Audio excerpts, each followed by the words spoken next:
Hello, Nocturnist listeners, it's Emily. And in case you missed last week's episode, we are back. We're picking up where we left off with Season 3 of our podcast last spring. Just so you know, these stories and conversations were recorded back in 2019, before the events of 2020 upended our lives. So listen with that context in mind. Here's the show. At the Nocturnists, we are careful to ensure that all stories comply with healthcare privacy laws. Details may have been changed to ensure patient confidentiality. All views expressed are those of the person speaking and not their employer.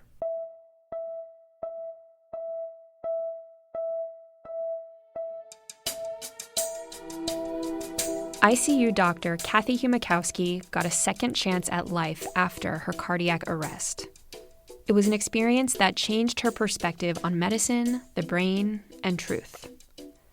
This is The Nocturnists, stories from the world of medicine. I'm Emily Silverman. In this episode, Cathy tells the story of how she died and came back to life. Afterward, Cathy and I talk more about her brief death experience and how it opened her up to new ways of thinking. I'm a very grounded, empirical person, and this is something for which I have no real explanation. Here's Cathy.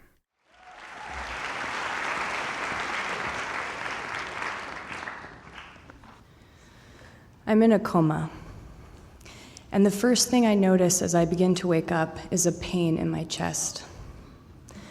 The last thing I remember about my chest is it's where my healthy baby lay after a totally normal delivery. Why should it hurt me now? Why should I be tethered to a ventilator in a coma at all? I reach for the source of discomfort and I feel the edge of a defibrillator pad. Now, I'm a pediatric intensive care physician, so even in a coma, I knew what that meant. My chest hurt because I had received CPR. I had chest compressions there when my heart stopped. Why would that have happened?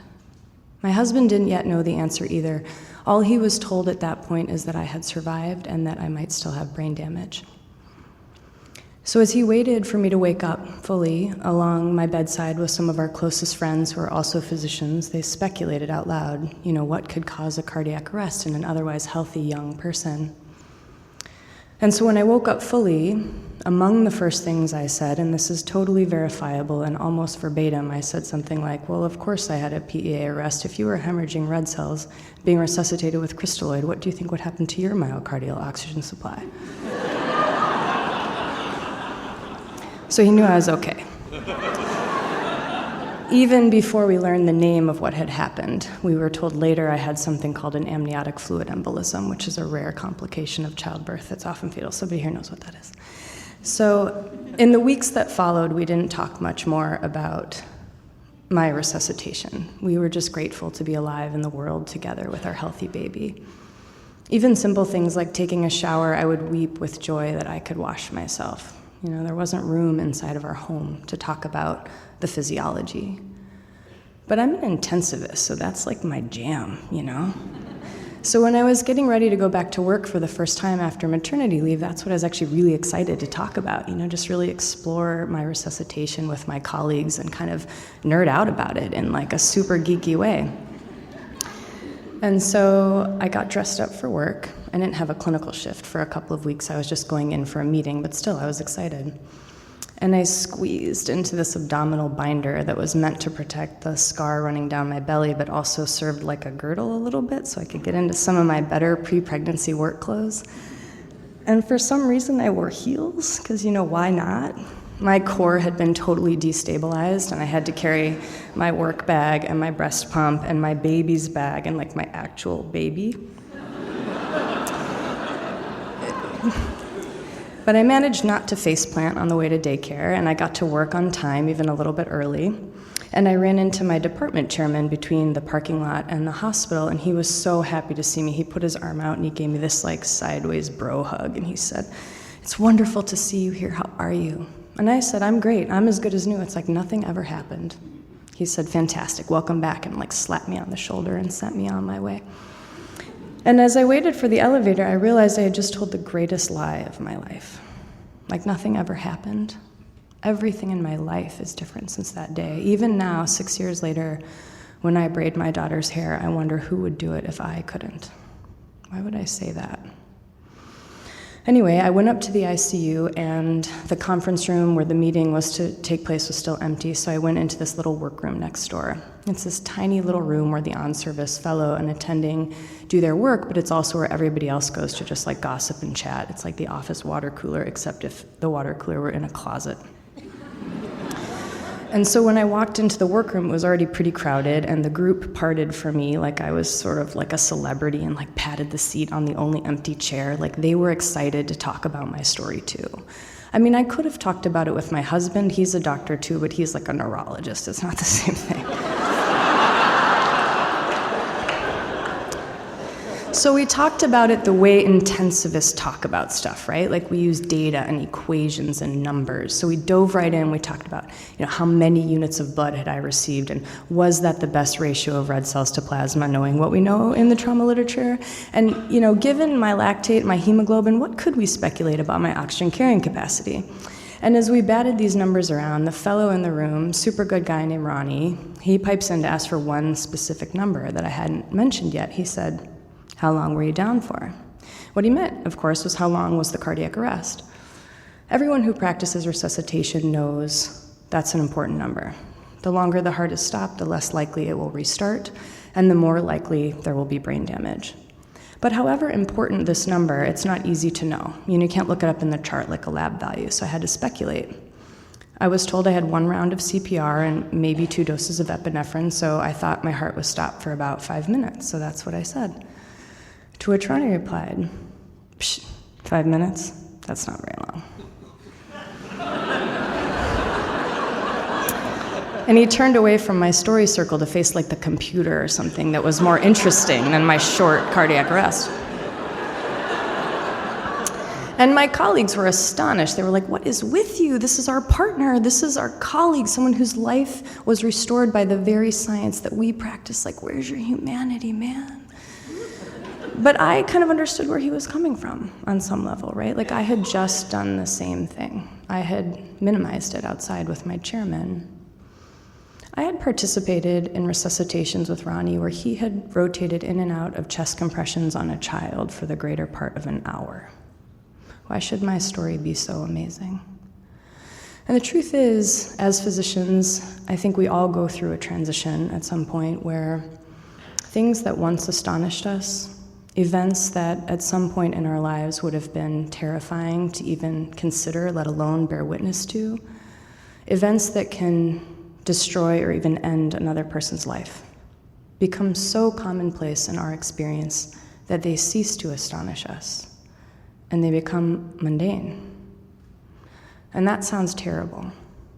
But I couldn't blame Ronnie if he had gone through that transition, because so had I, at almost the exact same stage in my training as Ronnie was then. I will never forget it. I was crossing the lobby of the hospital where I trained as a second-year critical care fellow, and a woman was like gesticulating and waving and smiling at someone, and I didn't recognize her at all, so I kind of looked around to see who she was waving at, and of course, it was me, and so I did what all self-respecting people do and faked like I knew her. I was like, "Hey, totally, what are you doing here? Oh my gosh." And you ask the questions that help you figure out who that person is without revealing your total ignorance. And in the course of our conversation, I realized that she was the parent of a little boy who had died in our ICU many months before when I was the fellow on service. And when we parted, I was just crushed with guilt that I hadn't remembered her. I felt so bad about it. I went home that night and I wrote in my journal. It was this little green notebook I'd kept since I was a first-year medical student, where I'd write about things that really impacted me, and they tended to be times that I made a mistake. And I wrote that night with a hand so heavy my pen nearly tore through the paper. I wrote, "How could you? Who do you think you are at this stage in your training that you should forget the death of a child? That tore a hole in this family that will never be repaired, and you just forgot about it." But as I tend to do when I write in my journal, I read through some of the preceding entries before I put it away, and in doing so, I discovered that I had cared for almost 6 other children who had died in our ICU in the time since I met that woman and her son. And so I forgave myself a little because I realized I couldn't possibly carry them all in my memory with the detail that their lives deserved and still do my job. I suppose it was a form of protection. I know it was protection that I reached for that day outside the hospital when I saw my chairman in my abdominal binder and my heels, trying to look like my old self. I was about to cross the threshold into the hospital where I had practiced for most of my career, back into that environment of racing gurneys and dinging alarm bells and code alarms. Only this time, I was a survivor of critical illness. And more than that, I was a parent. And I didn't know if I could do it. And I suppose you could imagine that maybe that experience would make me better at my work by putting me closer to it. But I worried then, and I still worry now, that maybe it put me too close, so that all the defenses I'd built up over the years would be too thin to protect me. So in that moment, it had to be true that I was as good as new, that it was like nothing ever happened, so that I could even walk through the door. A couple of weeks later, when I was back at work from my first clinical shift, I found Ronnie in that same little workroom where this had all gone down. Now, in the meanwhile, he'd become a little bit famous in our department for his comments. He was known as, just 5 minutes Ronnie. But we were okay. And before I could say anything to him, he whirled his head around and he said, I'm really glad you didn't die. Which, I don't know, was maybe a form of atonement, but I took it as a weird kind of compliment, so I just said, thank you, me too. I'm going to grab a cup of coffee, can I get you something? He said, no, I've been on call all night, I'm really tired, I just want to get out of here, I don't want to wait around. I said, don't worry, I'll be back in 5 minutes. We agreed. That wasn't very long.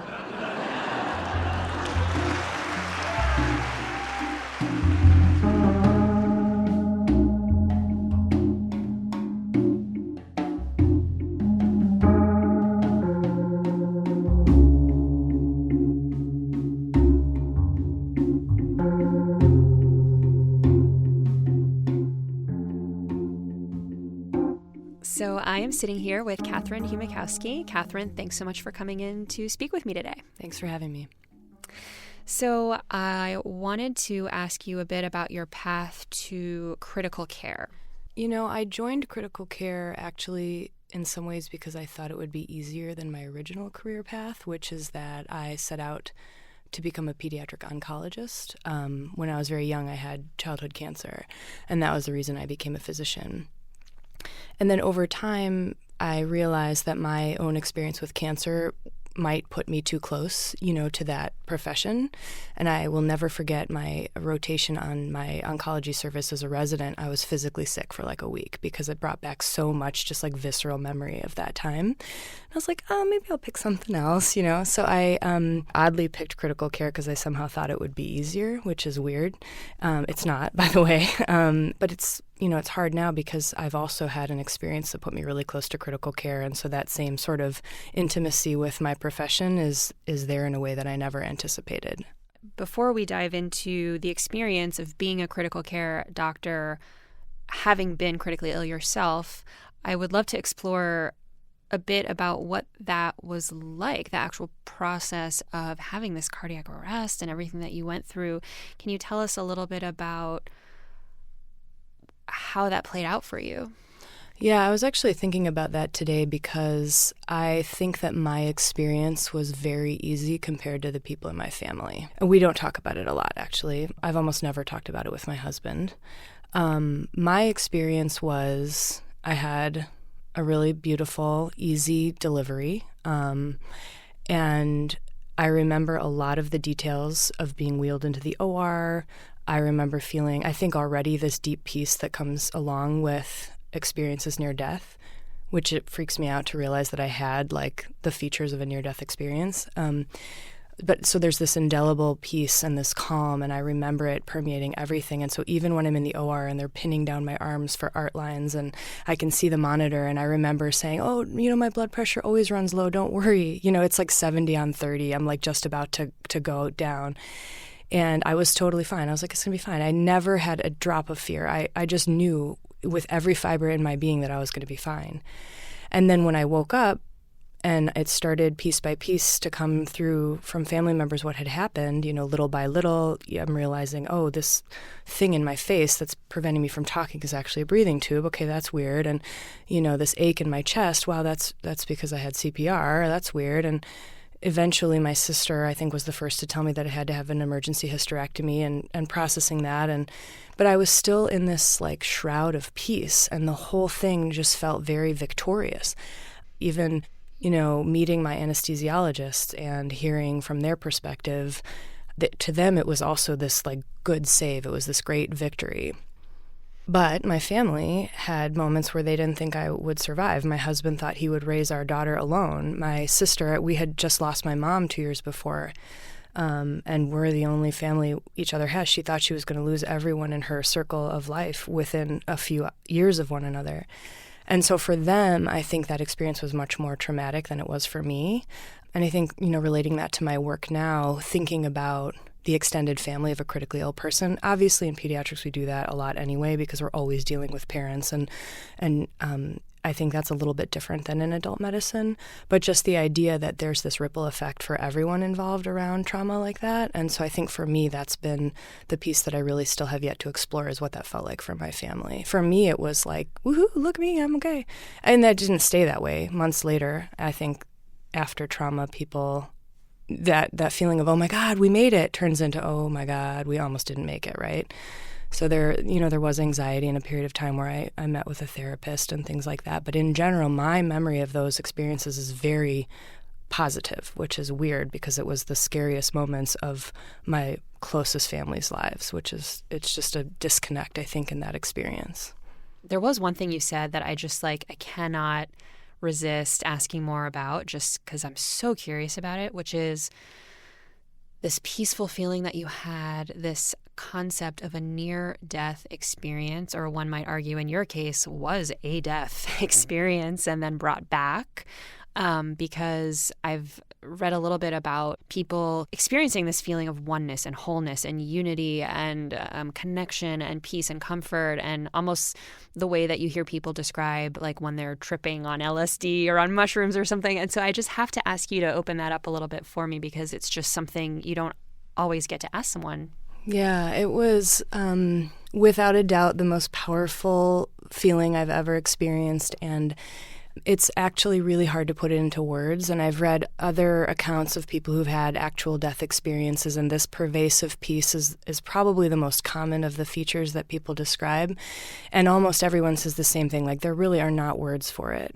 And I found that experience to be so profound that I was afraid I would lose it over time, that I wouldn't be able to tap into it. And I still find that when I need to, I can, but I have to consciously do it. And I certainly have friends who, they study various Eastern religions or various forms of meditation, and their goal is very similar to, what mine, I suppose, is, which is to tap into that peace and reach beyond kind of what we see with our typical senses, and really dive into if there is this sense of connectedness or consciousness. And the hard thing for me, and what I struggle a lot with, is that I'm not a religious person. I wouldn't say that means I'm not a spiritual person, but I'm a very grounded, empirical person. And I think many of us in medicine are, right? We study science and physiology, and we know mechanisms for things. And this is something for which I have no real explanation. So my brain had no blood flow at that time. And I have very clear memories of the operating room. And when I think about certain aspects of it, aside from the peace, which I can very readily accept was extremely real, it was the most real thing I've ever experienced, there are other pieces of it that fit into like a near-death experience type description, which I push away because I don't have a good rational explanation for, right? So one example is that the night I was waking up in the ICU right after I was extubated, and everyone knew I was okay. My family finally went home for the night to rest. And I was closing my eyes to sleep, or try, because the anxiety in the ICU as the drugs are wearing off is very profound. I have a deeper respect for that now. I saw the after image on the back of my eyelids of a butterfly, which was my mother's kind of spirit animal. And it was burned into, and I woke up and I thought, oh my God, did I see the light? Was that light the light? Oh my God, that's crazy. And of course I thought, no, it must have been that I was laying flat on my back with my eyes looking up at the OR lights, and that's just the after image of the OR lights. I tried to explain it away based on what I know of an operating room, setup. And one of my good friends, who's also a surgeon, she was like, operating room lights come in 3s. They don't come in 4s. It was your mother, And I'm like, they come in all different clusters. Like, there's not like one standard way that operating room lights are. But it just rose to my mind that people really hang on to what they believe in, right? If you're a very religious or spiritual person, as this friend of mine was, then obviously that was the spirit of my mother. And I'm sitting here trying to explain it away because I don't want to possibly think that this really crazy otherworldly thing happened to me. So I struggle with that a little bit, and I don't talk about it a lot. It's a pretty isolating space to be, especially when all your friends are scientists. I mean, my husband's a neurologist. We were having dinner once with one of our close friends who's a neuroscience PhD. She's brilliant. And, when we were talking about this sense of peace, she was like, well, obviously that's just because, your brain didn't have anything else to worry about because your cognition was shutting down, all this, extra things they just weren't gumming your brain power. So of course that's where the peace came from. And I'm like, no, I was in touch with the universe, right? So I don't know how to explain it, but it's a little isolating because it's not, you don't run into people who've had this experience every day. So I still struggle with how to reconcile those experiences.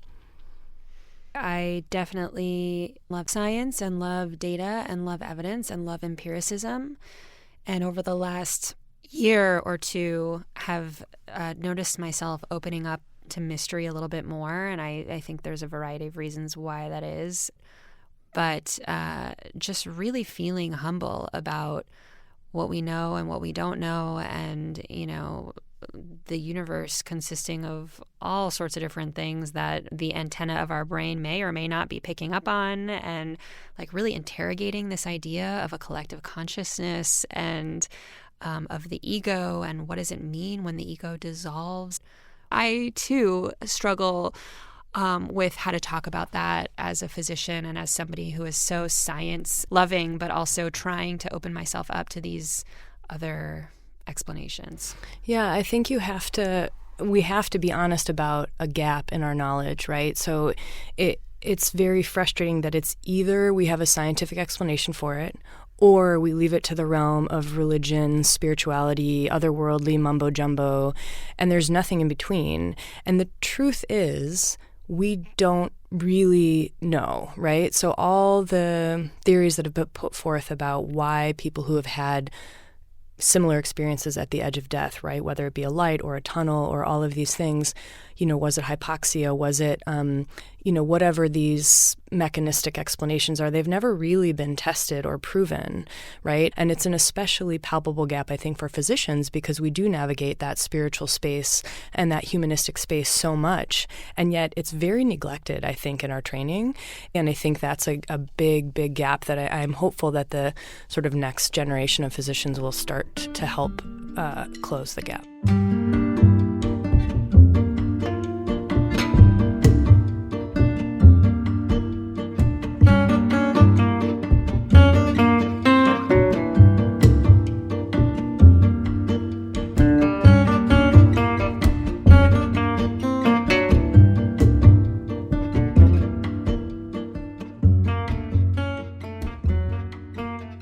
One thing that came up for me as you were talking was about how as physicians we are trained to enter into a stressful situation, and so our adrenaline is pumping and our cortisol is pumping, and then we suppress and we keep all of that anxiety down, and we maintain this kind of calm, analytic, okay, what are we going to do next mindset.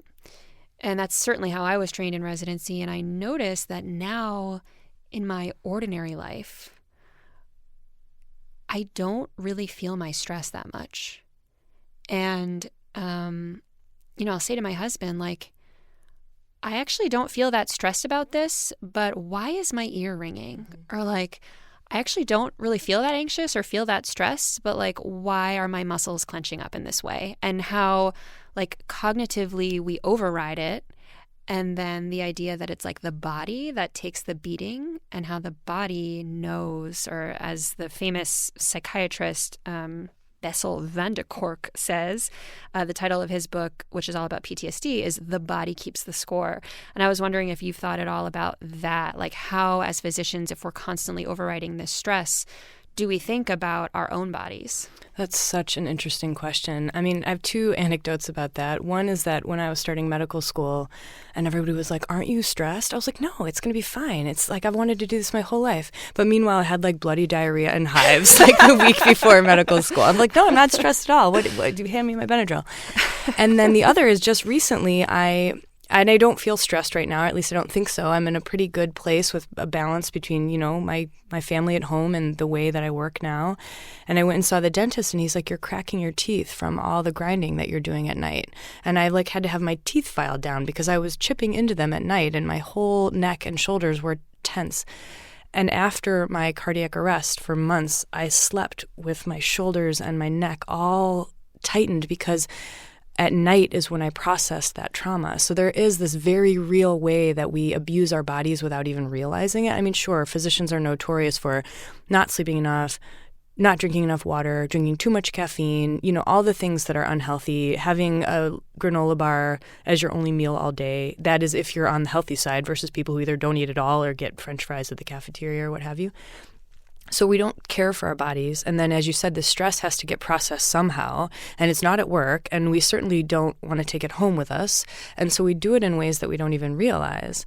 And when I started doing some counseling with the same therapist who ended up speaking with me after my cardiac arrest, I had originally met her after my mom died, and I was doing grief counseling, what I thought was grief counseling with her. And she was like, let's back up and talk about your job. I was like, my job doesn't have anything to do with this. Like, I love my job. I mean, I think anyone in the world who knows what's good for them would want to be a pediatric ICU doctor. It's the best job in the world.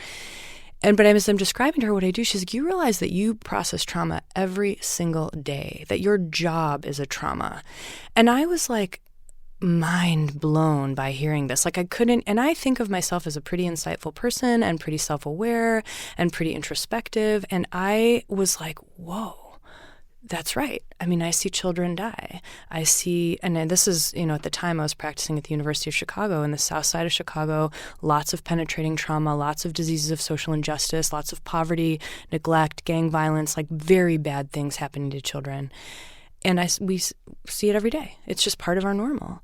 And so to hear her frame it as trauma, that I didn't even know it. Where's that going, right? It's not just going nowhere. It's being processed somehow in my body, in my sleep, in in just the dreams that you have at night. It's got to go somewhere, right? And so I think the most effective people are people who recognize that and then find places to put it. Whether that's the crazy surgeons I know who get up, even if it means they have to get up at 3:00 in the morning so that they can run 10 miles a week somehow and just get that energy out somewhere. And it's different things for different people, but the people I know who find time to paint, or they find time to cook, or they find time to just burn off energy in some way, I think those are probably the healthiest, most balanced people that I know in medicine. I wanted to loop back on what you said about this revelation in therapy that, oh yeah, my job is actually just like chronic daily trauma, because that's something that I've come to realize a lot, both regarding my exposure to the suffering of others, but also just the trauma of sleep deprivation and kind of what we put ourselves through as a medical community.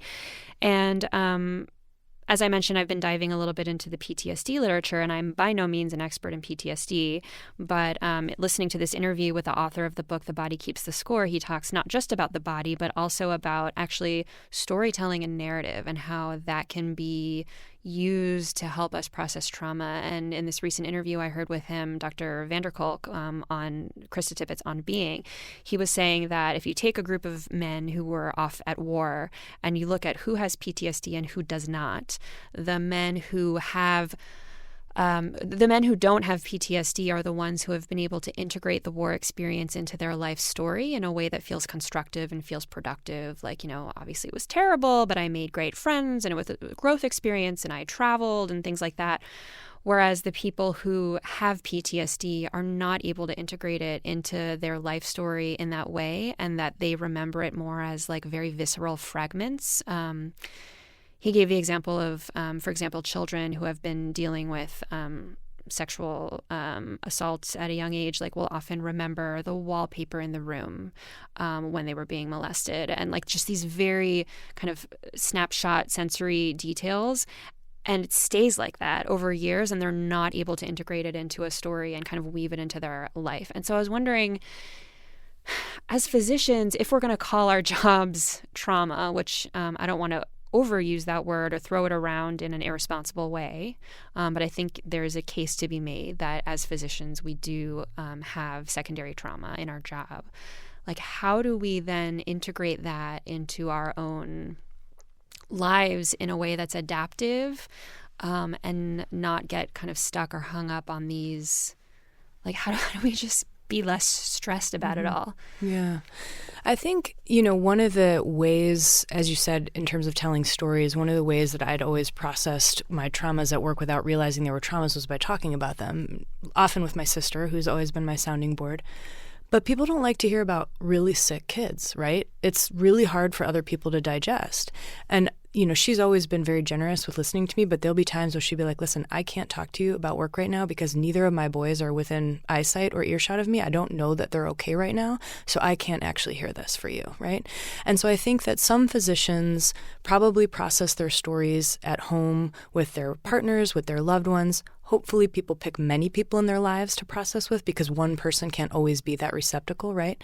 I think it's, turning it off entirely, right? And this idea that we have to compartmentalize work and life, and that you shut the door of the hospital and you don't take anything with you. Based on what you're saying, it seems likely that those would be the people who would bottle it up, and it would come out in other ways. And whether that's in physical ailments, as we talked about, or struggling marriages, or, substance use or depression. Our profession has a terrible, terrible track record in terms of mental health and acceptance of that. And the suicide rate in physicians is unacceptably high. So, yeah, we have to process that and incorporate that into our own story. But how do we do that without, again, seeding that stress into others? I agree with you. And I think the idea that perhaps some of this could be worked out not necessarily through talk therapy, but through more physical means, whether that's running or massage or exercise, just really kind of viewing the body as a possible vector through which to process that is wordless, because some of it you really can't describe, as you said at the very beginning of the conversation, that some of these experiences there really just aren't words for, and it has to be processed through the body. And what does that look like? So I think that's really a great note to end on, and certainly gives me a lot to think about moving forward. Thank you so much, Catherine, for coming in and speaking with me today. Thanks, Emily.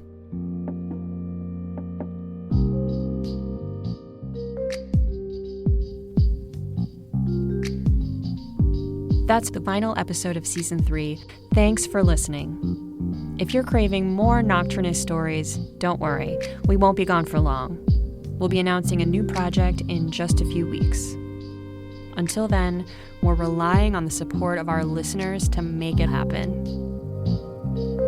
If you make a donation to the Nocturnists, for a limited time only, you will get some Nocturnist swag. Visit thenocturnists.com/donate for more information. Before we go, one more announcement. It's been a bleak year, but we wanted to find a way to honor the holiday season, so we're planning a special Nocturnist holiday episode, which will drop on December 22nd. For a chance to have your voice on that episode, visit our website, thenocturnist.com/holiday. I want to thank executive producer Allie Block, producer and head of story development Adelaide Papazolo, podcast producer Liza Veal, director of operations Rebecca Groves, and communications specialist Cora Becker. Our original artwork is by Lindsay Mound. Our original theme was composed by Yosef Monroe, and additional music is from Blue Dot Sessions. The Nocturnist is made possible by the California Medical Association, the Gordon and Betty Moore Foundation, and people like you who have donated through our website and Patreon page. Thank you for supporting our work in storytelling. If you'd like to add your voice to one of our future projects, visit our website at thenocturnist.com. And don't forget to subscribe, rate, and review our show. We are the Nocturnists. See you soon.